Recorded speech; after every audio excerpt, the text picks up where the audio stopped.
ನಮಸ್ಕಾರ. ಶನಿವಾರದ ಮಾತು ಕಾರ್ಮಿಕ ಸಮಿತಿ ಕುರಿತು ಭಾಗ 5ಕ್ಕೆ ಎಲ್ಲರಿಗೂ ಕೂಡ ಸ್ವಾಗತ ಕೋರ್ತೇನೆ. ದುಡಿಯೋ ವರ್ಗಕ್ಕೆ ಬೇಕಿರುವುದೇನು, ವೇತನ ಸಮಿತಿ ನೀಡುತ್ತಿರುವುದೇನು ಅನ್ನುವಂಥ ಈ ಸರಣಿಯಲ್ಲಿ ಇವತ್ತು ಬೋನಸ್ ಪಾವತಿ ಬಗ್ಗೆ ಮಾತಾಡ್ತವೆ. ಬೋನಸ್ ಪಾವತಿ ಕಾಯ್ದೆ 1965 ಈ ದೇಶದಲ್ಲಿ ಕಾನೂನಾಯಿತು. ವೇತನ ಸಂಹಿತೆ ಅಂಗೀಕಾರ ಆದ ನಂತರ ಬೋನಸ್ ಪಾವತಿ ಕಾಯ್ದೆ 1965 ಏನಿದೆ ಅದನ್ನ ರದ್ದು ಮಾಡಿ ಅದರಲ್ಲಿರ್ತಕ್ಕಂಥ ಅಂಶಗಳನ್ನು ಈ ವೇತನ ಸಮಿತಿಯ ಅಧ್ಯಾಯ 4ರಲ್ಲಿ ಸೇರ್ಪಡೆ ಮಾಡಲಾಗಿದೆ. ಇದರಲ್ಲಿ ಏನೆಲ್ಲ ಇದೆ ಅನ್ನೋಂಥ ಅಂಶಕ್ಕೆ ಹೋಗೋಕ್ಕಿಂತ ಮುಂಚಿತವಾಗಿ ಬೋನಸ್ ಅಂದರೆ ಏನು ಅಂತ ಅರ್ಥ ಮಾಡ್ಕೊಳ್ಳೋಣ.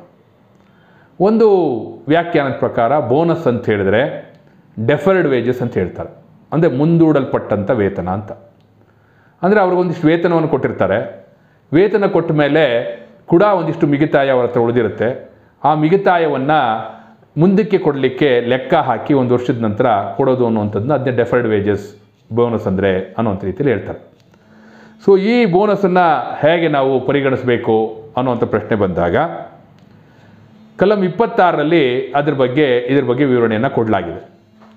ಕಲಂ 26ರಲ್ಲಿ ಅದರ ಬಗ್ಗೆ ಇರುವಂಥ ವಿವರಣೆ ಏನು ಹೇಳ್ತದೆ ಅಂತ ಹೇಳಿದ್ರೆ ಈ ರೀತಿ ಹೇಳ್ತದೆ ನೋಡಿ. ಒಂದು ಹಣಕಾಸು ವರ್ಷದಲ್ಲಿ ಅಂದರೆ ಏಪ್ರಿಲ್ 1ನೇ ತಾರೀಕಿಂದ ಮಾರ್ಚ್ 30ನೇ ತಾರೀಕುವರೆಗೂ 30 ದಿನಗಳ ಕಾಲ ಯಾರಾದರೂ ಕೆಲಸ ಮಾಡಿದರೆ ಸರ್ಕಾರ ನಿಗದಿಪಡಿಸಿರುವಂಥ ವೇತನಕ್ಕಿಂತ ಹೆಚ್ಚು ವೇತನ ಪಡೆಯದ ಪ್ರತಿ ಉದ್ಯೋಗಿಗೆ ಆತನು ಗಳಿಸಿದ ವೇತನದ 8.33% ಅಥವಾ 100 ರೂಪಾಯಿ ಅಥವಾ ಒಂದು ತಿಂಗಳ ಕನಿಷ್ಠ ವೇತನ ಯಾವುದು ಹೆಚ್ಚಿರ್ತದೋ ಅದನ್ನು ಕೊಡ್ತಕ್ಕಂಥದ್ದು ಬೋನಸ್ ಆಗಿ ಕೊಡಬೇಕು ಅಂತ ಹೇಳ್ತದೆ. ಅದನ್ನು ಕೊಡುವಾಗ ಈಗ ಎಷ್ಟು ನಿಗದಿ ಮಾಡಿದ್ದಾರೆ? 21,000ಕ್ಕಿಂತ ಕಡಿಮೆ ವೇತನವನ್ನು ಪಡೆದುಕೊಳ್ತಾ ಇರ್ತಕ್ಕಂಥ ಪ್ರತಿಯೊಬ್ಬರಿಗೂ ಕೂಡ ಇದನ್ನು 8.33 ಮಿನಿಮಮ್ ಬೋನಸನ್ನು ಕೊಡಬೇಕು ಅನ್ನೋಂತಂದು ಹೇಳ್ತಾರೆ. ಅದು ಕೊಡುವಾಗ ಇನ್ನೊಂದು ಅಂಶ ಇದೆ. ಏನು? ಅಲಾಕಬಲ್ ಸರ್ಪ್ಲಸ್ ಅಂತ ಹೇಳ್ತಾರೆ. ಅಂದರೆ ಎತ್ತಿಡಬಹುದಾದ ಅಥವಾ ಗೊತ್ತು ಮಾಡಬಹುದಾದ ಸರ್ಪ್ಲಸ್ ಅಂತ. ಸರ್ಪ್ಲಸ್ ಅಂದರೆ ಏನು ಅಂತ ಹೇಳಿದ್ರೆ ಮಿಗುತಾಯ ಅಂತ. ಈ ಮಿಗುತಾಯ ಅಂದರೆ ಏನು ಅನ್ನುವಂಥ ಪ್ರಶ್ನೆ ಇನ್ನೊಂದು ಬರ್ತದೆ ನಮಗೆ ಇದು ನಮ್ಮ ಮಾತಾಡುವಾಗ. ನೋಡಿ, ಯಾವುದೇ ಒಂದು ವರ್ಷದಲ್ಲಿ ಅವರು ಗಳಿಸಿರ್ತಕ್ಕಂಥ ಒಟ್ಟು ಲಾಭ ಏನಿದೆ ಆ ಒಟ್ಟು ಲಾಭದಲ್ಲಿ ಅವರು ಪಾವತಿಸಬೇಕಾದಂಥ ಇನ್ಕಮ್ ಟ್ಯಾಕ್ಸ್ ಕಾಯ್ದೆ ಅಡಿಯಲ್ಲೋ ಅಥವಾ ಅಗ್ರಿಕಲ್ಚರಲ್ ಟ್ಯಾಕ್ಸ್ ಕಾಯ್ದೆ ಅಡಿಯಲ್ಲೋ ಪಾವತಿಸಬೇಕಾಗಿರ್ತಕ್ಕಂಥ ತೆರಿಗೆಯನ್ನು ನೇರ ತೆರಿಗೆ ಇರಲಿ ಅಥವಾ ಪರೋಕ್ಷ ತೆರಿಗೆ ಇರಲಿ ಅಥವಾ ಕಾನೂನು ರೀತಿಯಲ್ಲಿ ಪಾವತಿಸಬೇಕಾದ ಎಲ್ಲ ತೆರಿಗೆಯನ್ನು ಪಾವತಿಸಿದ ಮೇಲೆ ಮತ್ತು ಆ ವರ್ಷಕ್ಕೆ ಯಾವುದೇ ಅವರ ಹತ್ರ ಇರತಕ್ಕಂಥ ಯಂತ್ರೋಪಕರಣಗಳ ಅಥವಾ ಒಟ್ಟಾರೆಯಾದಂಥ ಆಸ್ತಿಯ ಸವಕಳಿಯನ್ನು ಕಳೆದ ನಂತರ ಉಳಿತಕ್ಕಂಥ ಹಣ ಏನಿದೆ ಆ ಹಣವನ್ನು ಅವೈಲಬಲ್ ಸರ್ಪ್ಲಸ್ ಅಂತ ಹೇಳ್ತಾರೆ. ಲಭ್ಯ ಇರತಕ್ಕಂಥ ಮಿಗುತಾಯ ಅಂತ. ಆ ಲಭ್ಯ ಇರತಕ್ಕಂಥ ಮಿಗುತಾಯ ಏನಿದೆ ಅದರಲ್ಲಿ ಅಲಾಕಬಲ್ ಸರ್ಪ್ಲಸ್ ಅಂತಲೂ ಕೂಡ ಹೇಳ್ತಾರೆ. ತೆಗೆದಿಡಬಹುದಾದಂಥ ಸರ್ಪ್ಲಸ್ ಯಾವುದು ಅನ್ನುವಂಥ ಅಂಶ ಎಲ್ಲ ಹೇಳ್ತಾರೆ. ಸೊ ಆ ಅಲಾಕಬಲ್ ಸರ್ಪ್ಲಸ್ ಇರಲಿ ಇಲ್ಲದೆ ಹೋಗಲಿ ಈ 8.33 ಅಂತ ಕೊಡಲೇಬೇಕು ಅಂತ ಹೇಳ್ಬಿಟ್ಟು ಹೇಳುವಂಥದ್ದೇ ಇದರಲ್ಲಿರುವಂಥದ್ದು. ಯಾರಿಗೆ? 21,000ಕ್ಕಿಂತ ಕಡಿಮೆ ಸಂಬಳ ಇರುವಂಥವ್ರಿಗೆ. ಒಂದು ವೇಳೆ 21,000ಕ್ಕಿಂತ ಜಾಸ್ತಿ ಸಂಬಳ ಇದ್ದರೆ ಹೇಗೆ ಅನ್ನುವಂಥ ಪ್ರಶ್ನೆ ಬಂದಾಗ ಆ ರೀತಿ ಸಂಬಳ ಜಾಸ್ತಿ ಇದ್ದರೆ ಆವಾಗ ಬೋನಸ್ ಲೆಕ್ಕ ಹಾಕಲು ಸರ್ಕಾರ ನಿಗದಿಪಡಿಸುವ ಅಥವಾ ಕನಿಷ್ಠ ವೇತನ ಎರಡರಲ್ಲಿ ಯಾವುದು ಹೆಚ್ಚಾಗಿರ್ತದೋ ಅದರ ಆಧಾರದಲ್ಲಿ ಬೋನಸನ್ನು ಲೆಕ್ಕ ಹಾಕತಕ್ಕದ್ದು ಅಂತ ಹೇಳ್ತಾರೆ.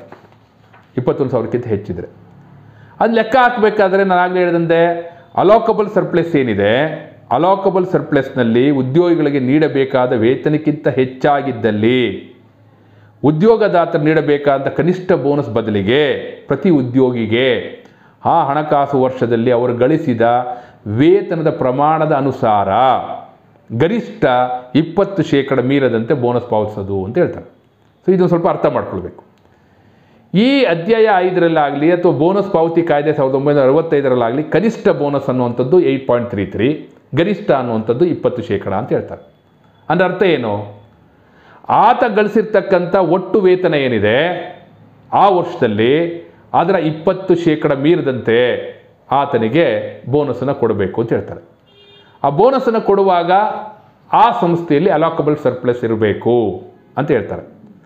ಅಲಾಕಬಲ್ ಸರ್ಪ್ಲಸ್ನ ಹೆಂಗೆ ಲೆಕ್ಕ ಹಾಕ್ತೀರಿ ನೀವು ಅಂತ ಹೇಳಿದ್ರೆ ಬ್ಯಾಂಕಿಂಗ್ ಕ್ಷೇತ್ರದಲ್ಲಿ 60% ಅವೈಲಬಲ್ ಸರ್ಪ್ಲಸ್ನಲ್ಲಿ, ಅಥವಾ ಇತರೆ ಉದ್ದಿಮೆಗಳಲ್ಲಿ 65% ಅವೈಲಬಲ್ ಸರ್ಪ್ಲಸ್ ಅಂತ ನಾನು ಆಗಲೇ ಹೇಳಿದೆ, ಲಭ್ಯ ಇರತಕ್ಕಂಥ ಮಿಗುತಾಯ ಅಂತ. ಆ ಲಭ್ಯ ಇರತಕ್ಕಂಥ ಮಿಗುತಾಯದಲ್ಲಿ ಈ ಗೊತ್ತುಪಡಿಸಬಹುದಾದಂಥ, ಎತ್ತಿಡಬಹುದಾದಂಥ ಅಂದರೆ ಅಲೋಕಬಲ್ ಸರ್ಪ್ಲಸ್ಸು ಬ್ಯಾಂಕಿಂಗ್ ಉದ್ದಿಮೆಯಲ್ಲಿ 60%, ಬ್ಯಾಂಕಿಂಗೇತರವಾದಂಥ ಉದ್ದಿಮೆಗಳಲ್ಲಾದರೆ, ಸಂಸ್ಥೆಗಳಲ್ಲಾದರೆ ಅದರಲ್ಲಿ 65% ಅಂತ ಹೇಳ್ತಾರೆ.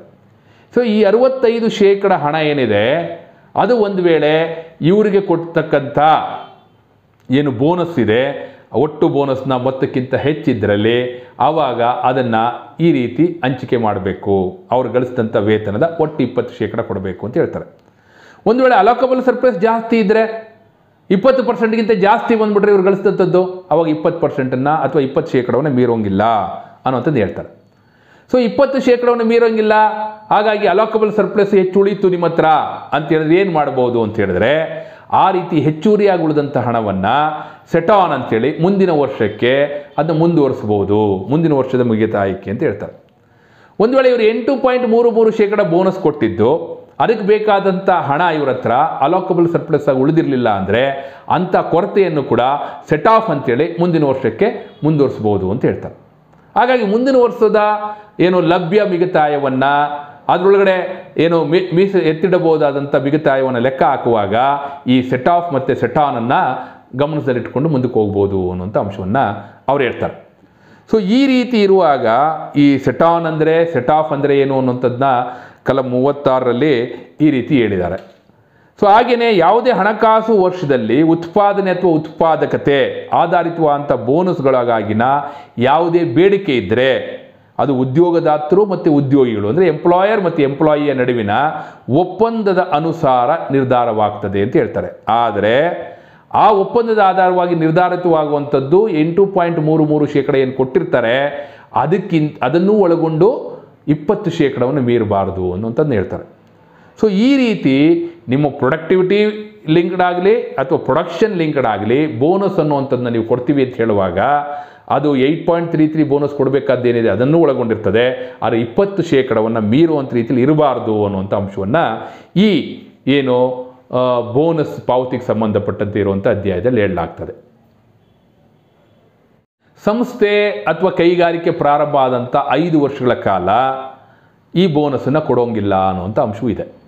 ಆದರೆ 5 ವರ್ಷಗಳಲ್ಲಿ ಯಾವುದಾದ್ರು ವರ್ಷ ಅವರು ಲಾಭ ಮಾಡಿದರೆ ಆ ಲಾಭ ಮಾಡಿದಂಥ ವರ್ಷ ಈ 8.33% ಬೋನಸನ್ನು ಕೊಡಬೇಕು ಅನ್ನುವಂಥ ಅಂಶವನ್ನು ಹೇಳಲಾಗ್ತದೆ. ಒಂದು ವೇಳೆ ಅದು ಕೊಟ್ಟ ಮೇಲೆ ಏನಾದರೂ ಅವ್ರ ಹತ್ರ ಹೆಚ್ಚುವರಿಯಾಗಿ ಹಣ ಉಳಿದಿದ್ರೆ ಅಂದರೆ ಅಲಾಕಬಲ್ ಸರ್ಪ್ಲಸ್ ಇದ್ದರೆ ಅಥವಾ ಅವೈಲಬಲ್ ಸರ್ಪ್ಲಸ್ ಇದ್ದರೆ ಅದನ್ನು 6ನೇ ವರ್ಷಕ್ಕೆ ಅವರು ಮುಂದೂಡ್ಬೋದು ಅನ್ನುವಂಥ ಅಂಶವನ್ನು ಕೂಡ ಅವ್ರು ಹೇಳ್ತಾರೆ.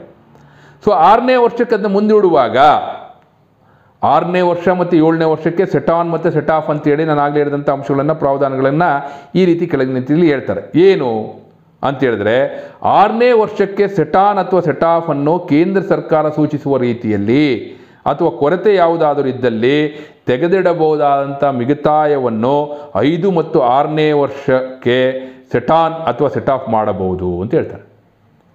ಹಾಗೆಯೇ 7ನೇ ವರ್ಷಕ್ಕೆ 5, 6, 7ನೇ ವರ್ಷಕ್ಕೆ ಅದನ್ನು ಸೆಟಾನ್ ಮತ್ತು ಸೆಟ್ ಆಫ್ ಮಾಡಬಹುದು ಅಂತ ಹೇಳ್ತಾರೆ. 7ನೇ ವರ್ಷಕ್ಕೆ 5, 6 ಮತ್ತು 7ನೇ ವರ್ಷದಲ್ಲಿರುವಂಥದ್ದು ಹಂಗೆ ಮಾಡ್ಬೋದು ಅಂತ ಹೇಳ್ತಾರೆ.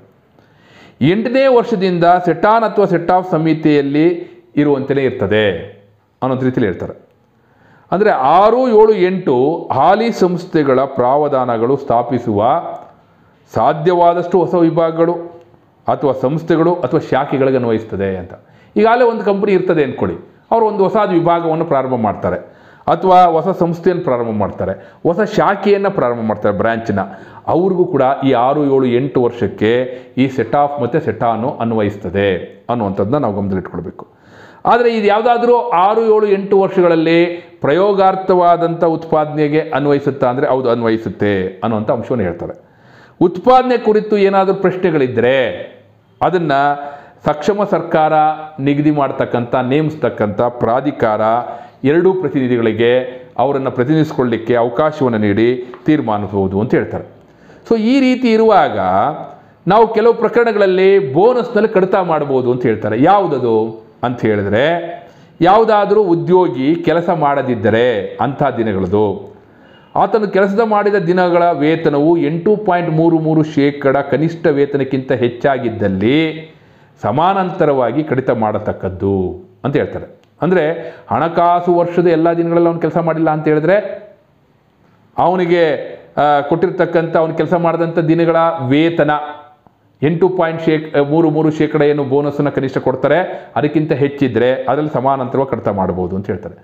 ಕೆಲಸದ ದಿನಗಳನ್ನು ಲೆಕ್ಕ ಹಾಕೋದು ಹೇಗೆ ಅನ್ನುವಂಥ ಪ್ರಶ್ನೆ ಬಂದಾಗ ಆ ಕೆಲಸ ದಿನಗಳನ್ನು ಲೆಕ್ಕ ಹಾಕುವಾಗ ಲೇ ಆಫ್ ದಿನಗಳನ್ನು ಕೂಡ ಕೆಲಸದ ದಿನಗಳು ಅಂತಲೇ ಪರಿಗಣಿಸ್ತಾರೆ. ವೇತನ ಸಹಿತ ರಜೆ ಹಾಕಿದರೆ ಅದನ್ನು ಕೂಡ ಕೆಲಸದ ದಿನಗಳು ಅಂತಲೇ ಪರಿಗಣಿಸ್ತಾರೆ.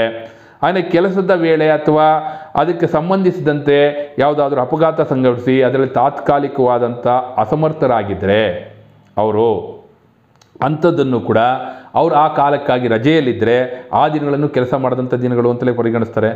ವೇತನ ಸಹಿತ ಹೆರಿಗೆ ರಜೆ ಮೇಲಿದ್ದರೆ ಅವನ್ನು ಕೂಡ ಕೆಲಸ ದಿನಗಳು ಅಂತಲೇ ಪರಿಗಣಿಸ್ತಾರೆ ಅನ್ನೋಂಥನ್ನು ಗಮನಿಸಬೇಕಾಗ್ತದೆ.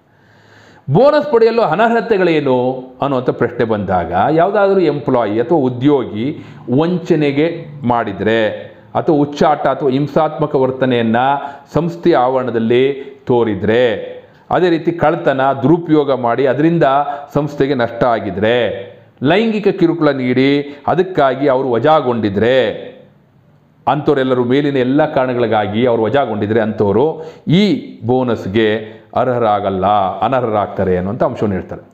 ಕೆಲವು ಇಲಾಖೆಗಳು ಶಾಖೆಗಳು ವಶಪಡಿಸಿಕೊಂಡವು ಸಹ ಸಂಸ್ಥೆಯ ಭಾಗ ಆಗ್ತವೆ. ಈಗ ಯಾವುದೋ ಒಂದು ಸಂಸ್ಥೆ ಇರ್ತದೆ, ಅವ್ರು ಯಾವುದೋ ಒಂದು ಇಲಾಖೆಯನ್ನು ವಶಪಡಿಸ್ಕೋತಾರೆ, ಒಂದು ಸಂಸ್ಥೆಯನ್ನು ವಶಪಡಿಸ್ಕೋತಾರೆ, ಅಂಥವು ಕೂಡ ಆ ಸಂಸ್ಥೆಯ ಭಾಗ ಆಗ್ತವೆ. ಆದರೆ ಆ ಸಂಸ್ಥೆಗೆ, ಇಲಾಖೆಗೆ, ಶಾಖೆಗೆ ಪ್ರತ್ಯೇಕವಾದಂಥ ಲೆಕ್ಕಪತ್ರ ಇರದ ಹೊರತು ಒಂದೇ ಲೆಕ್ಕಪತ್ರ ಇದ್ದರೆ ಆ ಸಂಸ್ಥೆಗೂ ಕೂಡ ಲೆಕ್ಕ ಹಾಕುವಾಗ ಇದೆಲ್ಲವನ್ನು ಒಳಗೊಂಡೇ ಲೆಕ್ಕ ಹಾಕ್ತಾರೆ, ಪರಿಗಣಿಸ್ತಕ್ಕದ್ದು ಸಂಸ್ಥೆಯ ಭಾಗ ಅಂತಲೇ ಅಂತ ಹೇಳ್ತಾರೆ. ಹಾಗೆಯೇ ಇನ್ನೊಂದೇನು, ಈ ತೆಗೆದಿಡಬಹುದಾದಂಥ ಮಿಗುತಾಯದನ್ನು ಹೇಗೆ ಲೆಕ್ಕ ಹಾಕ್ತೀವಿ ಅಂತ ಹೇಳಿದಾಗ ನಾನು ಆಗಲೇ ಹೇಳಿದ್ದೀನಿ, ಆ ರೀತಿ ಅದನ್ನು ಮಾಡ್ಬೋದು. ಮತ್ತು ಜೊತೆಗೆ ಕಂಪನಿಗಳ ಆಡಿಟೆಡ್ ಲೆಕ್ಕಪತ್ರವನ್ನು ಸಹಜವಾಗಿ ಯಾರು ಕೂಡ ಪ್ರಶ್ನೆ ಮಾಡುವಂತಿಲ್ಲ ಅಂತ ಹೇಳ್ತಾರೆ.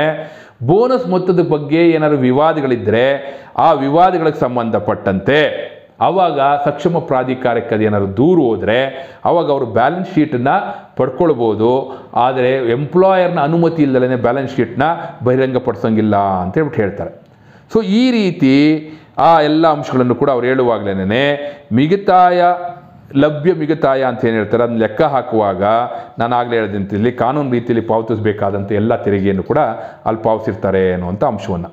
ಮತ್ತು ಸಾಂಪ್ರದಾಯಿಕವಾಗಿ ಅಥವಾ ತಾತ್ಕಾಲಿಕವಾಗಿ ಬೋನಸನ್ನು ಏನಾರು ಕೊಡ್ತಾ ಇದ್ದರೆ ಸಮಿತಿ ಅಡಿ ಕೊಡುವಂಥ ಬೋನಸ್ ಏನಿದೆ ಆ ಬೋನಸ್ಗೆ ಸರಿದೂಗಿಸ್ಬೋದು ಅಂತ ಹೇಳ್ತಾರೆ. ಉದಾಹರಣೆಗೆ ಕೆಲವರು ಪೂಜಾ ಬೋನಸ್ ಅಂತ ಕೊಟ್ಟಿರ್ತಾರೆ, ಅಥವಾ ಅಡ್ವಾನ್ಸ್ ಕೊಟ್ಟಿರ್ತಾರೆ, ಅಥವಾ ಕಸ್ಟಮರಿ ಬೋನಸ್ ಅಂತ ಕೊಡ್ತಿರ್ತಾರೆ. ಅಂಥ ಬೋನಸನ್ನು ಈ ಸಮಿತಿ ಅಡಿಯಲ್ಲಿ ಕೊಡಬೇಕಾದಂಥ ಬೋನಸ್ಗೆ ಸರಿದೂಗಿಸ್ಬೋದು ಅಥವಾ ವಜಾ ಮಾಡ್ಬೋದು ಅನ್ನೋಂಥ ಅಂಶವನ್ನು ಹೇಳ್ತಾರೆ. ಹಂಗೇನೆ ಬೋನಸ್ನಲ್ಲಿ ಕಡಿತ ಮಾಡ್ಬೋದಂಥದ್ದೇನು, ಉದ್ಯೋಗಿ ದುರ್ನಡತೆಯಿಂದ ಉದ್ಯೋಗದಾತನಿಗೆ ಯಾವುದಾದ್ರೂ ನಷ್ಟ ಆಗಿದರೆ ಅದನ್ನು ಕಡಿತ ಮಾಡ್ಬೋದು ಅನ್ನುವಂಥ ಅಂಶವನ್ನು ಹೇಳ್ತಾರೆ.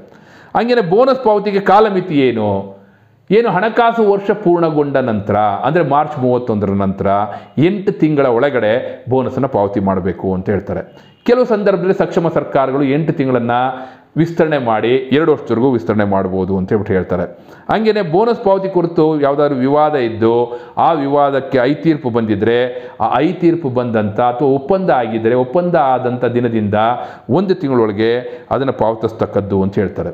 ಯಾವುದಾದ್ರೂ ಬೋನಸ್ ಮೊತ್ತ ಎಷ್ಟು ಕೊಡಬೇಕಾಗಿತ್ತು ಅನ್ನೋದ್ರ ಬಗ್ಗೆ ವಿವಾದ ಇದ್ದರೆ 8.33 8 ತಿಂಗಳೊಳಗಡೆ ಪಾವತಿಸಿ ನಂತರ ವಿವಾದಾತ್ಮಕವಾದಂಥ ಪ್ರಮಾಣದ ಬೋನಸ್ಗೆ ಮಾತ್ರವೇ ಅದು ಇತ್ಯರ್ಥಪಡಿಸಬೇಕು ಅಂತ ಹೇಳ್ತಾರೆ. ಸಾರ್ವಜನಿಕ ಉದ್ದಿಮೆಗಳು ಅವೇನಾದ್ರು ಖಾಸಗಿ ಉದ್ದಿಮೆಗಳ ಜೊತೆ ಪೈಪೋಟಿಗಿಳಿದಿದ್ರೆ ಆ ರೀತಿ ಪೈಪೋಟಿಗಿಳಿದಿದ್ದಂಥ ಸಂದರ್ಭದಲ್ಲಿ ಅವರು ಮಾಡಿದಂಥ ಒಟ್ಟು ಆದಾಯ ಏನಿದೆ ಅದರ 20% ಆದಾಯ ಇದರಿಂದ ಬಂದಿದ್ದರೆ ಅಂಥ ಸಾರ್ವಜನಿಕ ಉದ್ದಿಮೆಗಳು ಯಾರು ಖಾಸಗಿ ಉದ್ದಿಮೆಗಳ ಜೊತೆ ಪೈಪೋಟಿಗಿಳಿದು ಇದನ್ನು ಮಾಡಿರ್ತಾರೆ ಅವ್ರಿಗೂ ಕೂಡ ಇದು ಅನ್ವಯಿಸುತ್ತೆ ಅಥವಾ ಅಂಥ ವಿಭಾಗಕ್ಕೆ ಅನ್ವಯಿಸುತ್ತೆ ಅನ್ನುವಂಥದ್ದು ಹೇಳ್ತಾರೆ. ಹಾಗೆಯೇ ಇದು ಯಾರ್ಯಾರಿಗೆ ಅನ್ವಯಿಸಲ್ಲ ಅನ್ನುವಂಥದ್ದು ಕೂಡ ಹೇಳ್ತಾರೆ. LICಗೆ, ಸೀಮ್ಯಾನ್ಗೆ, ಡಾಕ್ ವರ್ಕರ್ಸ್ಗೆ, ಕೇಂದ್ರ ಮತ್ತು ರಾಜ್ಯ ಸರ್ಕಾರ ಅಥವಾ ಸ್ಥಳೀಯ ಸಂಸ್ಥೆಗಳ ಅಡಿಯ ನೌಕರರಿಗೆ, ರೆಡ್ ಕ್ರಾಸ್ ಸೊಸೈಟಿಗೆ, ವಿವಿ ಮತ್ತು ಶಿಕ್ಷಣ ಸಂಸ್ಥೆಗಳಿಗೆ, ಆಸ್ಪತ್ರೆಗಳಿಗೆ, ಸಮಾಜ ಸೇವಾ ಸಂಸ್ಥೆಗಳಿಗೆ, ಚೇಂಬರ್ ಆಫ್ ಕಾಮರ್ಸ್ಗೆ, ಯಾವುದು ಲಾಭಕ್ಕೋಸ್ಕರ ಕೆಲಸ ಮಾಡಲ್ವೋ ಅಂಥ ಸಂಸ್ಥೆಗಳಿಗೆ ಇದು ಅನ್ವಯಿಸಲ್ಲ ಅಂತ ಹೇಳ್ತಾರೆ. RBIಗೆ, ಸಾರ್ವಜನಿಕ ರಂಗದ ಹಣಕಾಸು ಸಂಸ್ಥೆಗಳಿಗೆ, ಇತರೆ ದೇಶಗಳ ಮೂಲಕ ಸಾಗುವಂಥ ಜಲ ಸಾರಿಗೆ ಸಂಸ್ಥೆಗಳಿಗೆ, ಸರ್ಕಾರ ಸರ್ಕಾರ ರಿಯಾಯಿತಿ ನೀಡಬಹುದಾದಂಥ ಸಂಸ್ಥೆಗಳಿಗೆ ಇದನ್ನು ಅನ್ವಯಿಸಲ್ಲ ಅಂತ ಹೇಳ್ತಾರೆ. ಮೇಲಿನ ಸಂಸ್ಥೆಗಳನ್ನು ಹೊರತುಪಡಿಸಿ, ಈಗ ಹೇಳಿದಂಥ ಸಂಸ್ಥೆಗಳನ್ನು ಹೊರತುಪಡಿಸಿ 20ಕ್ಕಿಂತ ಹೆಚ್ಚು ಕಾರ್ಮಿಕರನ್ನು ಹೊಂದಿರತಕ್ಕಂಥ ಎಲ್ಲ ಸಂಸ್ಥೆಗಳಿಗೂ ಕೂಡ ಇದು ಅನ್ವಯಿಸುತ್ತೆ ಅನ್ನುವಂಥ ಅಂಶವನ್ನು ಹೇಳ್ತಾರೆ. ಇದು ಇಷ್ಟು ಅಧ್ಯಾಯ 4ರಲ್ಲಿ ಬೋನಸ್ ಪಾವತಿಗೆ ಸಂಬಂಧಪಟ್ಟಂತೆ ವೇತನ ಸಮಿತಿಯಲ್ಲಿ ಇರ್ತಕ್ಕಂಥ ಅಂಶ ಅನ್ನುವಂಥ ಮಾತನ್ನು ಹೇಳ್ತಾ, ಇದು ಯಾಕೆ ಬಂತು ಅನ್ನೋ ಪ್ರಶ್ನೆ ಬಂದಾಗ ಕಾರ್ಲ್ ಮಾರ್ಕ್ಸು ದಾಸ್ ಕ್ಯಾಪಿಟಲಲ್ಲಿ ಒಂದು ಮಾತನ್ನು ಹೇಳ್ತಾರೆ. ಯಾವುದೇ ಒಬ್ಬ ಕಾರ್ಮಿಕ ತನ್ನ ದುಡಿಮೆಯಿಂದ ಸೃಷ್ಟಿ ಮಾಡ್ತಕ್ಕಂಥ ಮೌಲ್ಯ ಏನಿದೆ, ಆ ಮೌಲ್ಯದ ಸರಿಸಮಾನವಾದಂಥ ವೇತನವನ್ನು ಯಾವತ್ತೂ ಕೂಡ ಬಂಡವಾಳ ಅನ್ನುವಂಥದ್ದು ಅಥವಾ ಉದ್ಯೋಗದಾತರು ಉದ್ಯೋಗಿಗೆ ಕಾರ್ಮಿಕನಿಗೆ ಕೊಡೋದಿಲ್ಲ. ಅದರಿಂದಾಗಿ ಉಳಿತಕ್ಕಂಥ ಹಣವೇ ಮಿಗಿತಾಯ ಅಂತಾರೆ, ಮಿಗಿತಾಯ ಮೌಲ್ಯ ಅಂತ ಹೇಳ್ತಾರೆ. ಈ ಮಿಗಿತಾಯ ಮೌಲ್ಯವೇ ಸಂಪತ್ತಿನ ಮೂಲ ಅನ್ನುವಂಥ ಅಂಶವನ್ನು ಕಾರ್ಲ್ ಮಾರ್ಕ್ಸ್ ದಾಸ್ ಕ್ಯಾಪಿಟಲಲ್ಲಿ ಹೇಳ್ತಾರೆ. ಹಾಗಾಗಿ ಆ ಮಿಗುತಾಯವನ್ನು ನಮಗೆ ಕೊಡಬೇಕು ಅನ್ನುವಂಥ ಒತ್ತಾಯ ಏನು ಬರ್ತಿತ್ತು, ಆ ಮಿಗುತಾಯವನ್ನು ಡೆಫರ್ಡ್ ವೇಜಸ್ ರೀತಿ ಹೆಸರಿನಲ್ಲಿ ಅದು ಬೋನಸ್ ರೀತಿಯಲ್ಲಿ ಕೊಡುವಂಥ ಪ್ರಕ್ರಿಯೆಯನ್ನು ಮಾಡುವಂಥ ಕೆಲಸವನ್ನು ಮಾಡಿದ್ದಾರೆ. ಆದರೂ ಸಹ ಅದು 20% ಮಿತಿಗೆ ಒಳಪಟ್ಟಿರೋದ್ರಿಂದ, ಗರಿಷ್ಠ ಮಿತಿಗೆ 8.33 ಕನಿಷ್ಠ ಮಿತಿಗೆ ಇಂದ ಗರಿಷ್ಠ 20% ಮಿತಿಗೆ ಒಳಪಟ್ಟಿರೋದ್ರಿಂದ ಆದರೂ ಮಿಗಿತಾಯ ಉಳಿತದೆ ಅನ್ನುವಂಥ ಅಂಶವನ್ನು ನಾವು ಗಮನದಲ್ಲಿಟ್ಕೊಳ್ಬೇಕು. ಹಾಗಾಗಿ ಬೋನಸ್ಸು ಪ್ರತಿಯೊಬ್ಬ ಕಾರ್ಮಿಕನ ಅಥವಾ ಉದ್ಯೋಗಿಯ ಮುಂದುವರೆದ ವೇತನವಾಗಿ ಡೆಫರ್ಡ್ ವೇಜಸ್ ಆಗಿ ಹಕ್ಕಾಗಿರ್ತದೆ ಅನ್ನುವಂಥ ಮಾತನ್ನು ಇವತ್ತಿಗೆ ಹೇಳ್ತೇನೆ. ಮುಂದಿನ ಭಾಗದಲ್ಲಿ ಉಳಿದಂಥ ವೇತನ ಸಮಿತಿಯ ಭಾಗಗಳ ಬಗ್ಗೆ ನಿಮ್ಮೊಂದಿಗೆ ಹಂಚ್ಕೋತೇನೆ. ಧನ್ಯವಾದಗಳು.